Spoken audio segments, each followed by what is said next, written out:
Hey guys, it's Woody the Unexceptional Gamer bringing you Mail Monday. So this isn't really about the gameplay, but I will say this, it's Nuketown. I posted other Nuketown domination games, but this is not a repeat. Sometimes people accuse me of having repeat videos. Dude, stop it. I don't do that. Well, I did once a long time ago in Modern Warfare, but leave me alone. This isn't a repeat. Here's this guy's mail, and I'll paraphrase it because it's so long, but essentially he says, another YouTuber put up a video. It was musically oriented. He found his guitar annoying and his singing not his cup of tea. And then the commentator wrote back and said, enjoy your block. He says he can't believe that the commentator would be so childish about this thing, that he would block him. And I disagree completely, buddy. Dude, so here's the thing. I don't always take the YouTuber's side, right? It's not like I'm on one team or the other.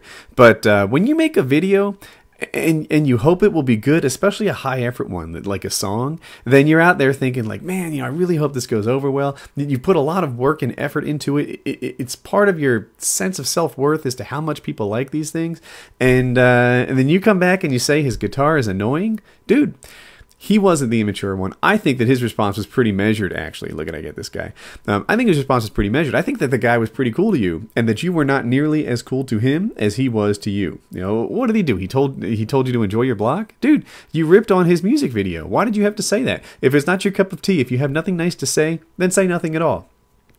It is possible to leave some constructive criticism, I guess, but I don't know who uses words like annoying when they really have your best interest in mind. I don't know who says, that you're annoying and all they're trying to do is help you become, a better commentator. No, dude, you were hating, you got blocked, and that was that. Now, have I ever blocked for anything that small? I don't think so. I've definitely, what I block is if people curse me. That's usually like an insta block. I let them go right away. I don't want people who curse at me on my channel, and to me it's a really clear indicator that this guy's a hater or whatever.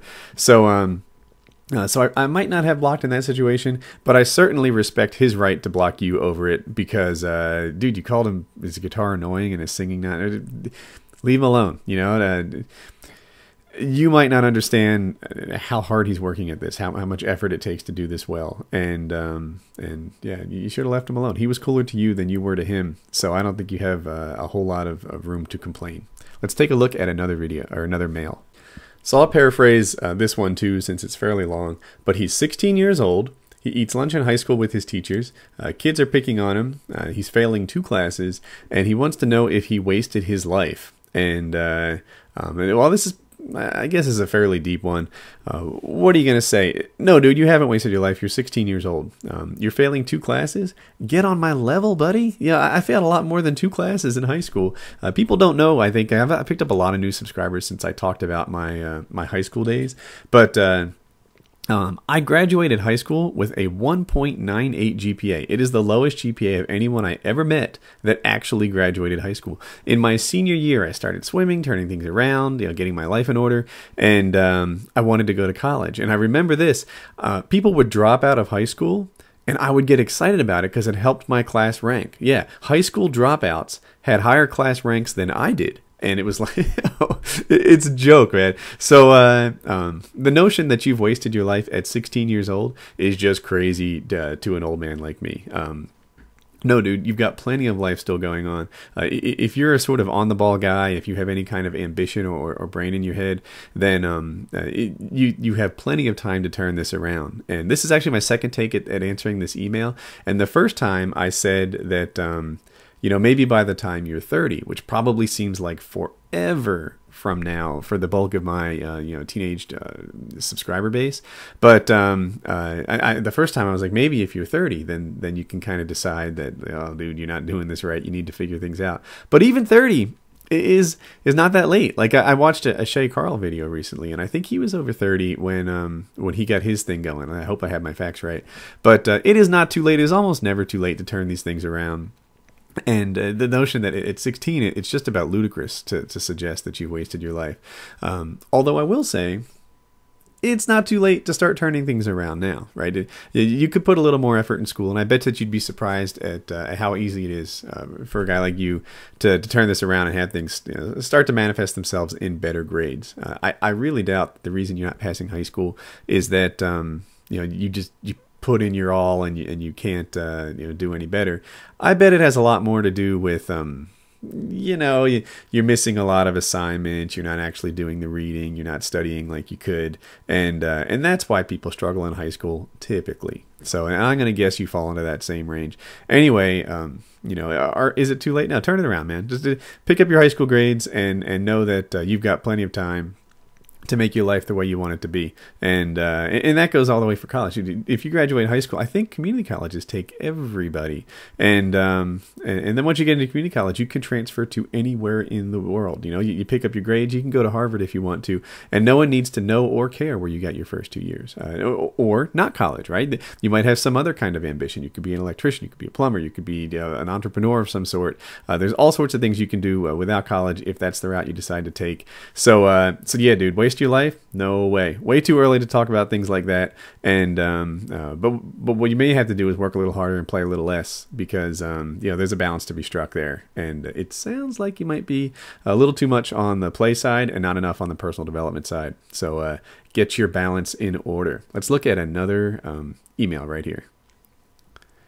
Come on, baby. There you go. The videos on your channel suck now. Mine. It said 1- subscriber. I assume he means that he's unsubbing. So this gives me the excuse I need to talk about March Madness. So let's see. How's March Madness going at a high level? I think pretty well. I know some of the judges' decisions have been unpopular, but I've decided to support the judges all the way through and not you know, to sit there and second guess them. And I'm not going to change from that. But I will say this, right, that the judges and I have all felt at some times that it's a shame that anyone had to lose on some of these matches. Like the Aviator's a particularly good example. I think he went up against maybe some of the two of the best videos in the whole thing, and he had, you know, both of them lined up against him. And you sit there and say, man, I wish, you know, both videos in this round could have won. And then there's been other matchups, and you look at them and you say, man, it's a shame any of them had to win. You know, they didn't really bring it in the same way that some of the top competitors did, yet here they are advancing. The thing is, that happens in real tournaments too. Like if you look at the NCAA March Madness that this thing's mirrored on, then sometimes great teams, like I think Marquette got knocked out early this year against a top team. And there were clearly teams that were not as good as Marquette still playing. And that's just the nature of a single elimination tournament. And I think to myself, well, how can I make this better? You know, if I do decide to do this next year, then what would I do? And I think one of the first things is I might go with 60 competitors instead of 68. With 68, we had 4 play-in games. And then when anyone was knocked out, they were gone. If I had 60, I don't know if you guys can visualize the brackets like this, but if I had 60 guys, then I'd have 2 empty brackets. So in the first round, maybe I could make a selection and say, you know what? Both of these videos were so good that nobody loses. On top of that, there's fewer videos altogether, right? There's fewer videos from the start. So I feel like maybe, you know, with 68 competitors in this thing, there have been so many videos on my channel, we could pare that down a little bit. So that's one thing I might do different if I were to do it next year. Have the ability to advance a loser or two, and maybe have fewer competitors in the thing altogether. So those are 2 things I might do different. The judging, right? So a lot of guys fuss about the judging, and I think that's just a natural byproduct of this thing, right? Anytime that you have a close match, anytime you have 2 good videos, half the people are going to be pissed off. That's just the way this goes. You know, it's a shame that anyone lost, or you know, not even if they're both good, but just if they're both fair, if they're both even, then a lot of guys are going to disagree with the judge's decision. So you know, that's the way things go. But as far as how to do it better than this, I still don't have any ideas, right? You know, we're way past the halfway point on this thing. You might not realize, but because of the way this works, 32 games in the first round, 16. The round of 16 is almost done. All we have left is like 8-4-2-1, right? We're deep into this March Madness thing. And soon my own videos are going to start dominating my own channel, which I think is kind of nice. I think everyone's looking forward to that again. But the problem with popular vote, which a lot of guys have suggested, you know, hey, use the like-dislike, a like for one side, dislike for the other, is that the bigger channel always wins. And I don't want that, right? I want the small channels to have an even chance. I've done these things before where, like, you know, the winner gets a dual com with me, and it's always the biggest channel that advances in this thing. So you need to have some sort of judge. What we have now is we have judges that look at the comments and allow those comments to influence their opinion, but not necessarily dictate them. And that means that small channels have a chance to win this thing.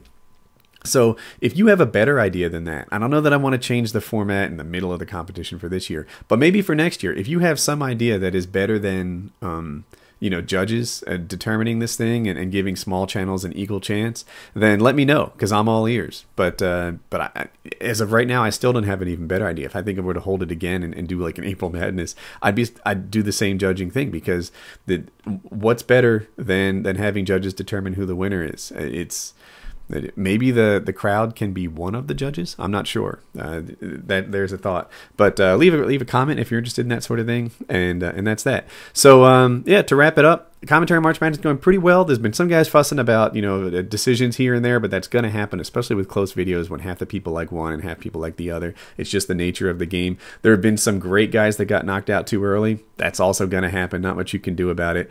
And we're long past the halfway point. About 3/4 of the contestants have already been eliminated, and we'll figure out our winner. And now we only have great commentators left, so I feel pretty good about the quality of what I have coming to you in the Sweet 16 and going forward.